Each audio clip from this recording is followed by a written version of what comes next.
Assalamualaikum teman-teman. Waalaikumsalam warahmatullahi Selamat pagi, alhamdulillah. Pada pagi hari ini kita bisa berjumpa lagi di sini ya. Nah, sebelum kita memulai pelajaran pada hari ini, alangkah lebih baiknya jika kita berdoa terlebih dahulu. Berdoa dimulai. Selesai. Nah, Ibu akan mengabsen dulu ya. Ika Rizka Armelia, Hadir Bu. Salsa Mutiara Duha, Hadir Bu. alhamdulillah semuanya hadir pada hari ini. Oke. Sebelum kita masuk ke materi selanjutnya, Ibu akan sedikit mereview materi minggu lalu. Ada yang ingat apa materi kita minggu lalu? Sistem gerak Bu. Ya, benar, sistem gerak. Jadi, sistem gerak itu terdiri dari apa saja? Rangka dan otot. Nah, betul. Sistem gerak itu ada dua, yaitu ada rangka dan otot. Kalau rangka itu merupakan gerakan pasif, sedangkan otot itu merupakan gerakan aktif. Jadi, sistem gerak itu adalah sesuatu yang menyusun tubuh kita nih. Dia sebagai penyokong, membuat kita bisa berdiri, membuat kita bisa bergerak, membuat kita bisa berjalan. Nah, itu sistem gerak. Pada hari ini, kita akan mengulik jauh lebih dalam tentang sesuatu yang menyusun tubuh kita nih, yaitu dia itu berfungsi untuk menyalurkan zat dan juga mengeluarkan karbon dioksida. Dan dia itu memiliki satu organ penting, yaitu jantung. Ada yang tahu itu apa? Sistem peredaran darah Bu. Ya, betul, sistem peredaran darah. Nah, kita hari ini akan membahas tentang sistem peredaran darah. Jadi, sistem peredaran darah itu adalah sistem yang mengatur atau berfungsi untuk mengeluarkan zat atau menyalurkan zat. Jadi, dia juga untuk mengeluarkan zat-zat hasil sisa metabolisme yang sudah tidak terpakai di dalam tubuh. Tapi pada hari ini kita akan membahasnya secara beda, karena kita akan memulai dengan satu kasus. Kemudian kasus tersebut nantinya akan kita jabarkan sesuai dengan materi kita pada hari ini. Nah, untuk contoh kasusnya, siapa yang ingin membacakan? Saya Bu. Baik, Salsa, silakan dibacakan. Setetes darah untuk talasemia. Anjani merupakan seorang anak dari ibu bernama Fikri Awaliyah. Anjani memiliki golongan darah AB. Anjani divonis menderita talasemia sejak usia 3 bulan. Saat itu Anjani sering muntah saat diberi ASI dan badannya kuning. Dari hasil tes laboratorium yang dilakukan, ternyata kandungan darah merah Anjani sangat rendah sehingga divonis talasemia dan harus rutin transfusi darah. Transfusi darah biasanya dilakukan sebulan 2 kali atau maksimal 20 hari setelah transfus pertama. Saat masa transfusinya sudah hampir tiba, biasanya memiliki ciri-ciri seperti pusing, lemas, dan lesu. Bagi penyandang talasemia seperti Anjani, setetes darah itu sangat dibutuhkan untuk kelangsungan hidupnya. Oke teman-teman, berdasarkan kasus yang tadi sudah dibacakan oleh Salsa, kita akan membahas ya. Tadi kasusnya adalah tentang talasemia. Sebelumnya jangan tahu apa itu talasemia? Enggak Bu. Nah, jadi talasemia ini adalah penyakit di mana darahnya mengalami kelainan dan itu merupakan penyakit bawaan dari orang tua. Jadi, si darahnya ini di dalam tubuhnya kadar sel darah merahnya ini sangat sedikit sehingga akan menyebabkan berupa yang tadi dijelasin juga di kasus, yaitu dia mudah pusing, mudah pucat karena kurangnya kadar sel darah merah di dalam tubuhnya. Nah, kita bahas sel darah ya. Sel darah itu kan ada 3 ya. Ada merah,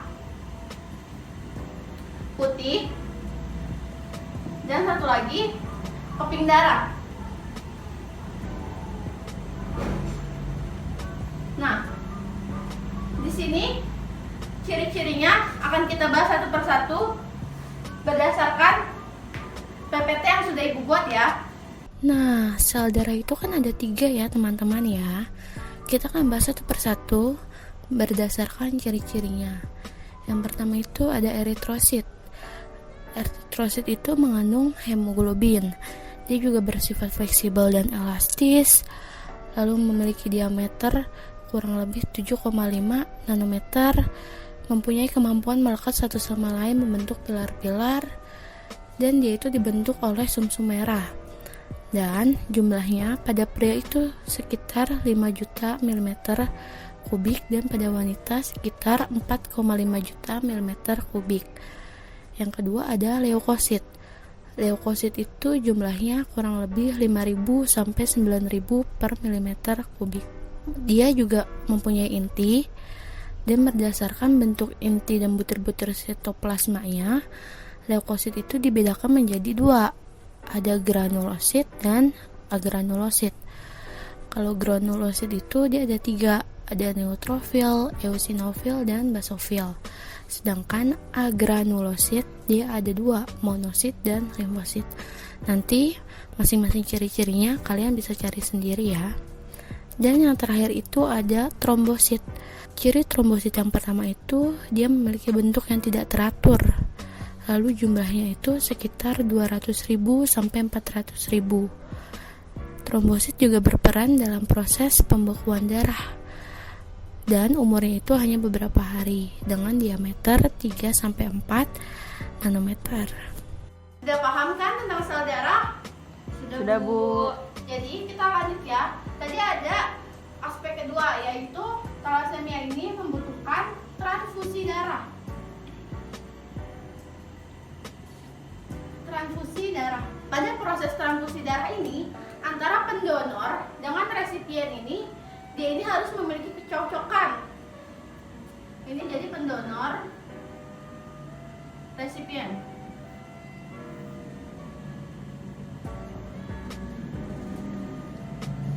Jadi golongan darah A, B, O, sama AB.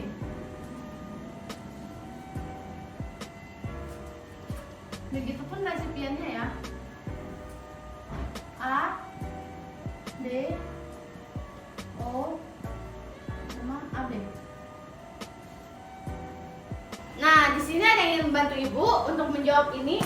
Akan Ibu beri poin deh. Ayo siapa? Saya, Bu. Oke, Salsa, boleh maju ke depan. Yang lain perhatikan ya.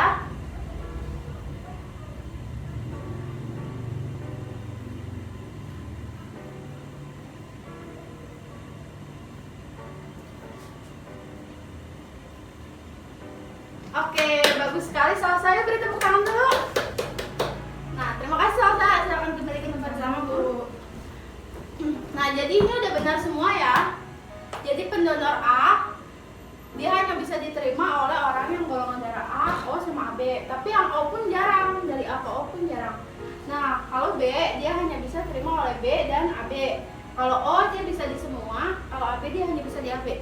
Jadi kesimpulannya, kalau golongan darah O ini, dia ini merupakan pendonor universal karena dia bisa mendonorkan darahnya di semua golongan darah. Sedangkan AB ini dia itu termasuk resipien universal karena dia itu bisa menerima darah dari mana saja. Tapi yang tidak enak dari golongan darah O ini, dia itu saat kita memiliki golongan darah O dan kita kekurangan darah O, kita itu hanya bisa menerima donor dari orang yang bergolongan darah O. Tapi kita bisa menyalurkannya. Jadi pahala kita banyak, tapi saat kita butuh kita harus berjuang buat dapetin itu. Udah pada paham? Sudah, Bu. Oke, kita lanjut ke materi selanjutnya. Nah, selanjutnya kita akan membahas tentang organ yang berperan, yaitu jantung. Jantung sendiri merupakan organ tubuh yang sangat penting dan vital bagi manusia. Fungsi jantung yaitu menerima dan memompa darah ke seluruh tubuh. Setiap menitnya, jantung pada orang dewasa akan berdetak 60-100 kali dalam kondisi normal. Nah, di jantung ini, jika kalian perhatikan gambar, dia terdapat bagian-bagiannya. Yang pertama ada serambi. Serambi atau biasa kita sebut juga atrium, dia merupakan bagian jantung atas yang terdiri dari dua, yaitu serambi kanan dan serambi kiri. Serambi kanan berfungsi untuk menerima darah kotor dari tubuh yang dibawa oleh pembuluh darah. Sedangkan serambi kiri berfungsi untuk menerima darah bersih dari paru-paru. Serambi ini memiliki dinding yang tipis dan tidak berotot karena fungsinya hanya sebagai penerima darah. Lalu yang kedua ada bilik atau biasa kita sebut ventricle.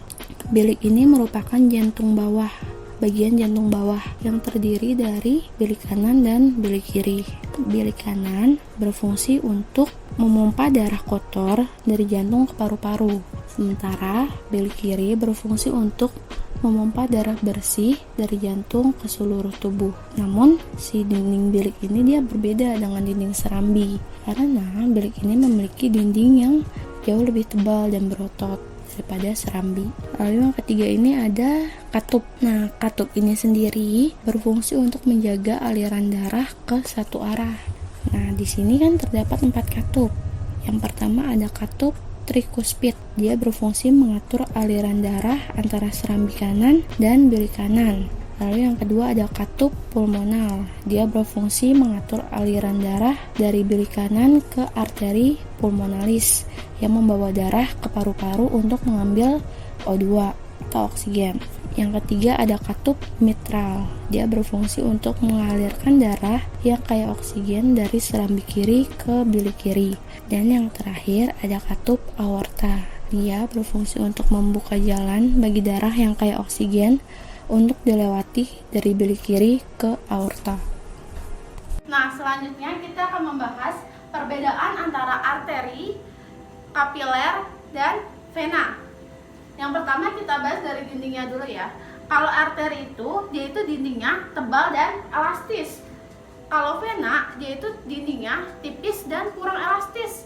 Sedangkan kalau misalnya kapiler, dia itu dindingnya tipis dan permeabel. Lalu selanjutnya kita ngebahas arah darahnya. Kalau misalnya arteri, dia itu aliran darahnya meninggalkan jantung.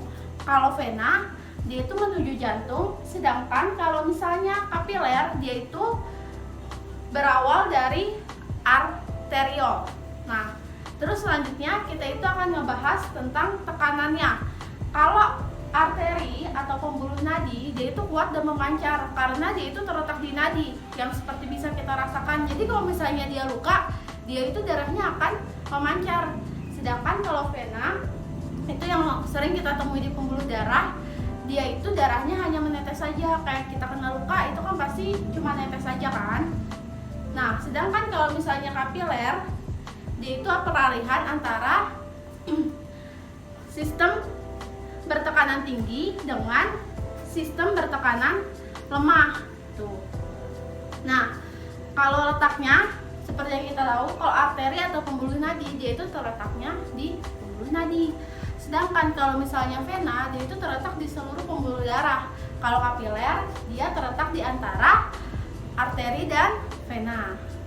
Nah, di sini Ibu punya salah satu contoh alat peraga. Ini mudah banget dibuatnya dan cuma pakai botol bekas sama selang bekas. Jadi kalian bisa aja buat ini biar kalian tahu gimana sih arah aliran darah kalian dari mana ke mana, terus akan balik lagi ke mana. Nah, Ibu mau minta bantuan nih. Ada nggak teman-teman yang mau maju bantuin Ibu buat kasih tahu teman-temannya gimana sistem peredaran darah? Ayo, siapa? Saya, Bu. Ika, silakan Ika maju. Ini kita anggap darahnya teman-teman ya. Nih, jadi awalnya itu dari bilik kiri, terus langsung ke seluruh tubuh. Lanjut lagi ke serambi kanan, bilik kanan, paru-paru, dan serambi kiri. Balik lagi deh, yuk. Oke, udah cukup bagus ya teman-teman penjelasannya. Terima kasih Kak. Sama, Bu. Nah, yang dijelasin itu udah cukup baik. Tapi ada beberapa yang kurang, kayak darah dari bilik kiri ke seluruh tubuh itu darah yang mengandung O2. Tapi darah yang di serambi kanan dan bilik kanan itu darah yang mengandung CO2. Karena nantinya ini semua akan dipompa ke paru-paru. Dari paru-paru masuk ke serambi kiri, terus masuk ke bilik kiri lagi. Jadi itu darahnya berputar dari O2 ke CO2, begitu pun seterusnya. Oke, kita cukupkan materi hari ini.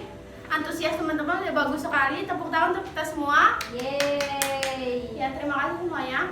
Nah, sebelum ini ditutup, Ibu ada satu tugas nih, LKPD. Itu nanti kalian kerjakan. Jika kalian mencatat semua yang udah Ibu kasih tahu, pasti kalian bisa jawabnya. Nanti dikumpulkan hari Kamis depan saat kita pertemuan kedua. Nanti ketua kelas tolong bagikan ya. Iya, Bu. Nah, jadi ini udah paham semua ya tentang sistem peredaran darah. Sudah, Bu. Alhamdulillah jika begitu. Minggu depan kita akan membahas tentang jaringan tumbuhan. Jadi kalian tolong persiapkan materinya. Jadi saat kita masuk kelas, kita bisa diskusi kayak tadi. Bisa pakai kasus, bisa pakai catatan yang sudah kalian buat. Oke, kita cukupkan pada pertemuan hari ini. Kurang lebihnya Ibu mohon maaf. Semangat ya teman-teman. Kalian kan sudah kelas 11 nih. Sebentar lagi kelas 12. Jadi kita harus tetap semangat belajar. Terima kasih. Wassalamualaikum warahmatullahi wabarakatuh. Waalaikumsalam warahmatullahi wabarakatuh.